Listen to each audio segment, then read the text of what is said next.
40 دن رکھا جاتا ہے، پھر خون کے لوتھڑے کی شکل میں 40 دن، اور پھر گوشت کے ٹکڑے مخلقہ ہو یا غیر مخلقہ، شکل و صورت ہو یا اللہ رب العالمین کی مشیت کے مطابق مکمل نہ ہو، پھر بھی اسے 40 دن رکھا جاتا ہے۔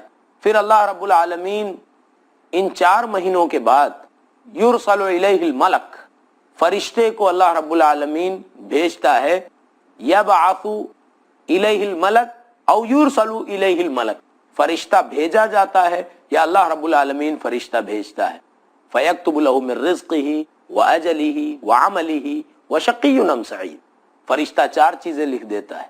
سب سے پہلی چیز یہ کہ وہ دنیا میں رہتے ہوئے کتنا رزق کھائے گا، واجلہ، کتنی مدت، کتنے سال، کتنے مہینے، کتنے ہفتے، کتنے منٹس، کتنے سیکنڈ اس دنیا میں رہے گا، کتنے لمحات رہے گا، وعملہ، جنتیوں والا عمل کرے گا یا جہنم والوں کا عمل کرے گا، وشقی ام سعید، مزاج کا کیسا ہوگا، جنتی ہوگا، جہنمی ہوگا، نیک بخت ہوگا یا بدبخت ہوگا۔ اس روایت میں اللہ کے نبی علیہ الصلوۃ والسلام نے بھی تخلیق کی طرف اشارہ کیا ہے، خود اللہ رب العالمین نے بھی مرحلہ وار بیان کیا ہے، اور اس کے بعد فتبارک اللہ احسن الخالقین، انسان کی تخلیق اللہ رب العالمین نے جس طرح سے کی ہے، اللہ کے علاوہ وہ تخلیق کوئی نہیں کر سکتا، اللہ کی ذات بابرکت ہے۔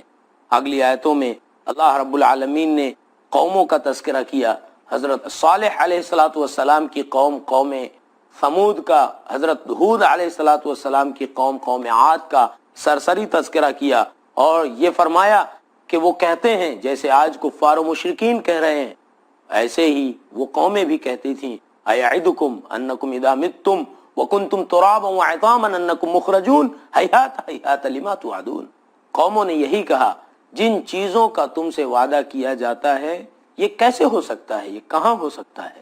اللہ رب العالمین نے ان کی دہریت، زمانے کو دیکھ کر جینے کے مزاج کی تردید اور تکذیب کی ہے، اور فرمایا ہے یہ خواہ کتنا بھی انکار کریں، انہیں اللہ کے روبرو حاضر ہو کر حساب و کتاب دینا ہے۔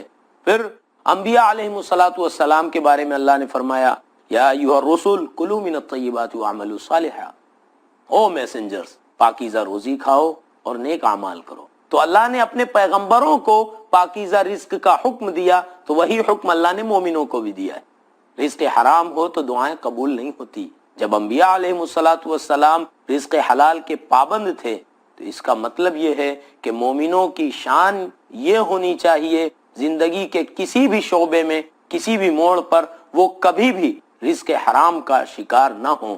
اگلی آیتوں میں اللہ رب العالمین نے مومنوں کے مزید اوصاف بیان کیے اور فرمایا والذین یؤتون ما آتوا وقلوبهم وجلہ، اللہ کی راہ میں جب وہ دیتے ہیں تو ان کے دل نرم رہتے ہیں، خوف زدہ رہتے ہیں۔ حضرت عائشہ رضی اللہ تعالی عنہا نے جناب رسول اللہ صلی اللہ علیہ وسلم سے پوچھا، امام ترمذی رحمہ اللہ نے، امام احمد بن حنبل رحمہ اللہ نے اس روایت کو نقل کیا کہ حضرت عائشہ رضی اللہ تعالی عنہا نے پوچھا کہ کیا یہ زانی، شرابی اور چور لوگوں کے بارے میں آیت کریمہ نازل ہوئی ہے؟ آپ نے فرمایا نہیں، وَلَكِنَّهُمُ الَّذِينَ يَصُومُونَ وَيُصَلُّونَ، یہ وہ لوگ ہیں جو نماز کا اہتمام کرتے ہیں، روزوں کا اہتمام کرتے ہیں، وَيَتَصَدَّقُونَ وَهُمْ يَخَافُونَ أَلَّا يُقْبَلَ مِنْهُمْ، صدقہ و خیرات مالک ارض و سماوات کے ہوتے ہوئے اور کوئی معبود حقیقی ہو نہیں سکتا۔ جب ان سے پوچھو گے آسمان و زمین کس کی پراپرٹی ہے، جب ان سے پوچھو گے کہ بتاؤ ساتوں آسمان کو اور عرش عظیم کو کس نے پیدا کیا، کون ان کا پالن ہار ہے، تو وہ یہی کہتے ہیں اللہ۔ جو اللہ اتنا عظیم ہے اس کے علاوہ تم اوروں کے سامنے سر بسجود خم کیوں کرتے ہو، اس کے علاوہ تم اوروں سے کیوں مانگتے ہو، اس کے علاوہ تم نے اور مشکل کشا اور حاجت روا کیوں بنا رکھے ہیں۔ اللہ رب العالمین نے مختلف الفاظ نصیحت کے لیے بیان کیے، افلا تذکرون افلا تتقون فانا تسحرون، کیوں نصیحت حاصل نہیں کرتے، کیوں پرہیزگار نہیں بنتے، کہاں بھاگے جا رہے ہیں جب حقیقت کا انہیں اعتراف ہے۔ اگلی آیتوں میں اللہ رب العالمین نے فرمایا اللہ کے علاوہ اگر کوئی اور معبود ہوتا تو سارے معبود اپنی اپنی تخلیق لے کر الگ ہو جاتے، ہر کوئی اللہ سے بغاوت کر دیتا، لیکن کسی نے اللہ سے کوئی بغاوت نہیں کی. سو بات صاف ہے کہ اللہ کے سوا کوئی بھی لائق عبادت نہیں ہے.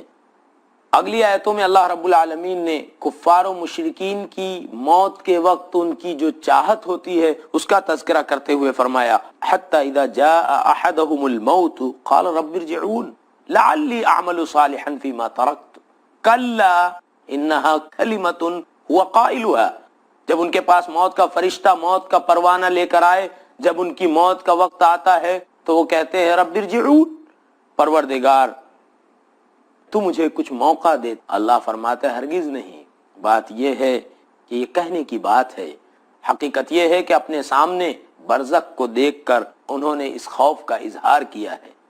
اسی طرح سے اللہ رب العالمین نے سورہ منافقون میں بھی بیان کیا وَأَنفِقُوا مِمَّا رَزَقْنَاكُم مِّن قَبْلِ أَن يَأْتِيَ أَحَدَكُمُ الْمَوْتُ فَيَقُولَ رَبِّ لَوْلَا أَخَّرْتَنِي إِلَىٰ أَجَلٍ قَرِيبٍ فَأَصَّدَّقَ وَأَكُن مِّنَ الصَّالِحِينَ. گنہگار لوگ بھی موت کا وقت آنے پر یہ کہتے ہیں کہ اگر مجھے اور کوئی موقع دیا گیا دنیا میں تو نیک بن کر خوب صدقہ و خیرات کروں گا. اللہ فرماتا ہے موت کا وقت آنے کے بعد اب کسی کو کسی طرح کی مہلت نہیں دی جاتی.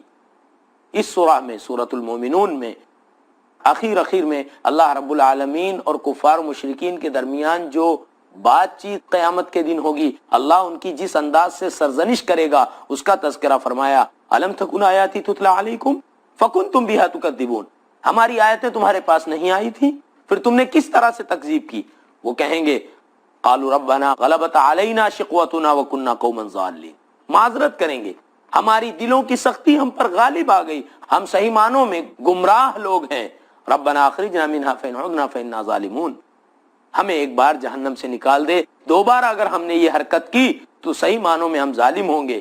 اللہ فرمائے گا مجھ سے بات مت کرو. کفار و مشرکین اعتراف کریں گے اپنے جرائم کا. اللہ رب العالمین کا فرمان ہے فاعترفنا بذنوبنا فهل الى خروج من سبیل. سورہ مومن میں اللہ نے فرمایا کہ وہ کہیں گے کہ ہم اپنے گناہوں کے معترف ہیں، کیا ہمیں جہنم سے نکلنے کی کوئی سبیل ہے؟ اللہ رب العالمین کہے گا تم تو خسارے میں رہو، تم مجھ سے بات بھی نہ کرو. میرے بندوں میں مومنوں کی ایک جماعت ایسی تھی جن لوگوں نے صحیح معنوں میں مجھ سے میری مغفرت اور رحمت کا مطالبہ کیا، ان لوگوں کا تم نے مذاق اڑایا. آج تمہارے لیے سوائے رسوائی کے اور مذاق کے کچھ حاصل نہیں ہے. وہ کہیں گے قالوا لبثنا یوما او بعض یوم. اللہ رب العالمین ان سے پوچھے گا قال کم لبثتم فی الارض عدد سنین، بتاؤ زمین میں کتنے سال رہے. وہ کہیں گے دن یا آدھا دن ہم زمین میں گزارے ہیں. اللہ رب العالمین فرمائے گا ان لبثتم الا قلیلا لو انکم کنتم تعلمون، یہ سچ ہے کہ تم بہت کم ٹھہرے، کاش کہ یہ بات تمہیں پہلے ہی معلوم ہوتی. خلاصہ یہ ہے کہ کیا تم نے یہ سمجھ رکھا ہے ہم نے تمہیں بلا وجہ پیدا کر دیا؟ ہم بلا وجہ کوئی کام کرنے والوں میں سے نہیں ہیں، تمہیں تو حقیقت میں ہماری طرف لوٹنا تھا. چنانچہ اخیر سورہ میں بھی اللہ رب العالمین نے فرمایا کہ عبادت ہوگی تو صرف اللہ کی، اور جو اللہ کے علاوہ دوسرے معبودوں کی عبادت کرتے ہیں ان کے پاس اپنی کوئی دلیل، کوئی برہان، کوئی حجت نہیں ہے. وہ صحیح معنوں میں کافر ہیں اور کافر کبھی کامیاب ہونے والے نہیں ہیں. سو اللہ نے اپنے نبی کو حکم دیا وَقُلْ رَبِّ اغْفِرْ وَارْحَمْ وَأَنْتَ خَيْرُ الرَّاحِمِينَ، تو یہی دعا کرتا رہے اے میرے پروردگار میری مغفرت فرما، مجھ پر رحم فرما، اس لیے کیونکہ تو رحم کرنے والوں میں سب سے بہتر رحم کرنے والا ہے. خلاصہ یہ ہے کہ سورۃ المومنون میں اللہ رب العالمین نے مومنوں کے کئی اوصاف بیان کیے ہیں. ضرورت اس بات کی ہے کہ ہم قرآن کو سنجیدگی سے سمجھنے کی کوشش کریں. اللہ ہمیں صحیح معنوں میں قرآن کی اور دین کی فہم عطا فرمائے. یہیں پر ناظرین کرام میں اپنی بات ختم کرتا ہوں. انشاءاللہ اگلی نشست میں پھر آپ سے ملاقات ہوگی، تب تک کے لیے اجازت دیں. السلام علیکم ورحمۃ اللہ وبرکاتہ. يا حامل القرآن قد خصك الرحمن بالفضل والتيجان والروح والريحان